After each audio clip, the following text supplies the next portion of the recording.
Veliki petak najtužniji je dan crkvene bogoslužbene godine. I bogosluženja Velikoga petka prate upravo one događaje koji su se zbili ovoga dana, a to jeste krsno stradanje i smrt Gospoda našega Isusa Hrista. Jutrenje Velikoga petka kao bdenije služi se obično u četvrtak uveče kasno. I na ovom bdeniju mi čitamo 12 odeljaka iz Svetog evanđelja. Ova evanđelja nazivaju se strasna ili stradalna evanđelja jer upravo opisuju ove događaje koji su se dogodili. Ti događaji počinju prvim evanđeljem, evanđeljem po Jovanu, i to od 13. do 18. glave. To je dugi razgovor Gospoda Isusa Hrista sa njegovim apostolima pre odlaska na njegovo voljno stradanje, a završava se ovo evanđelje takozvanom prvosvešteničkom molitvom.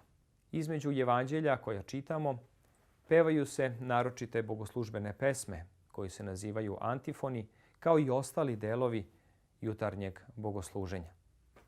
I posljednje evanđelje koje ćemo čitati na bogosluženju, jutrenjem bogosluženju Velikoga petka, jeste upravo onaj odeljak koji govori o spuštanju Gospoda Isusa Hrista u grob i o pečaćenju groba.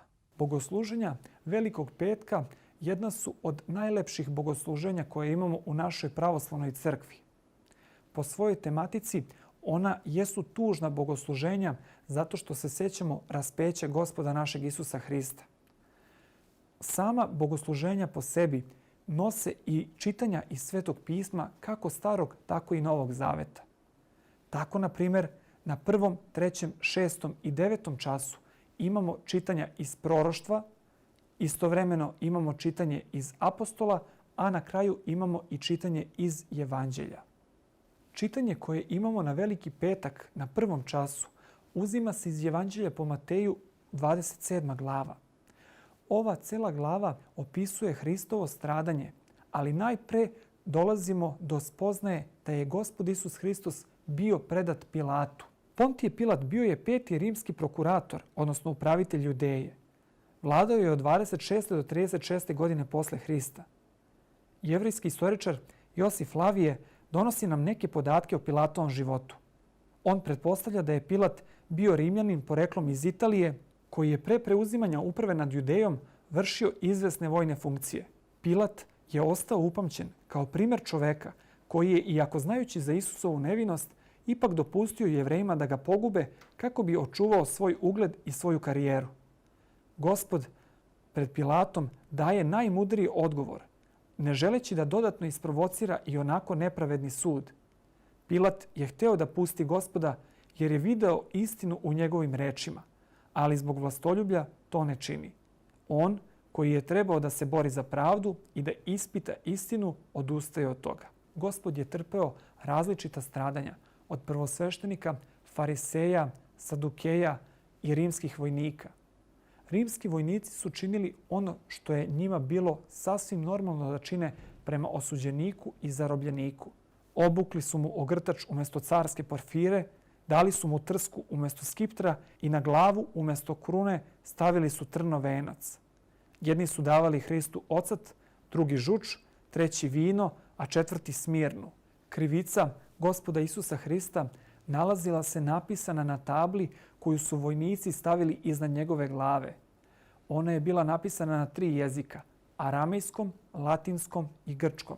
Sveti Jovan Zlatousti i blaženi Teofilakt u svojim tumačenjima navode da su Gospoda najpre vređali i jedan i drugi razbojnik, a kasnije da se jedan od ove dvojice pokajao i zamolio Gospoda za oproštaj rečima: pomeni me, Gospode, kada dođeš u carstvo tvome.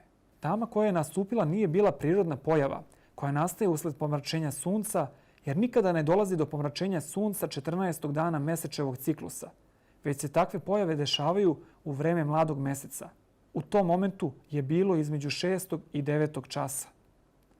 O ovom događaju svedoče i Flegont, rimski astronom, kao i grčki istoričar Talos, da se tama nadvila nad cijelom zemljom. O čudesnim znacima u to vreme se govori i u apokrifima, Talmudu i kod istoričara Josifa Flavija. Jedan od znakova koji se dogodio jeste bio i taj da se pocepala zavesa koja je razdvajala svetinju od svetinje nad svetinjama. Ovo možemo povezati i sa starim jevrejskim običajem gdje kada bi naišao veliki bes u čoveku, on bi razdrao svoju haljinu na dva dela. U momentu kada je Gospod izdahnuo na krstu, svedočanstvo nam govori da je čak i rimski kapetan Longin, koji se nalazio pod krstom, potvrdio veru u Gospoda Isusa Hrista rečima: zaista ovaj čovek beše sin Božiji. Sveti i Veliki petak predstavlja u himnografiji dan mučeništva i stradanja Gospoda i Boga i spasa našeg Isusa Hrista. Također možemo pronaći u napomeni trioda da su ovo velika stradanja našeg Gospoda. Prema tipiku Jerusalimske crkve ne služi se liturgija pređosvećenih darova na Veliki petak, dok prema tipiku Velike Carigradske crkve i tipiku evergetitskom služi se liturgija pređosvećenih darova na Veliki petak. Paskalna tajna se na trenutak zaustavlja pred najuzvišenijom tajnom stradanja, tajnom mučeništva Gospoda Isusa Hrista.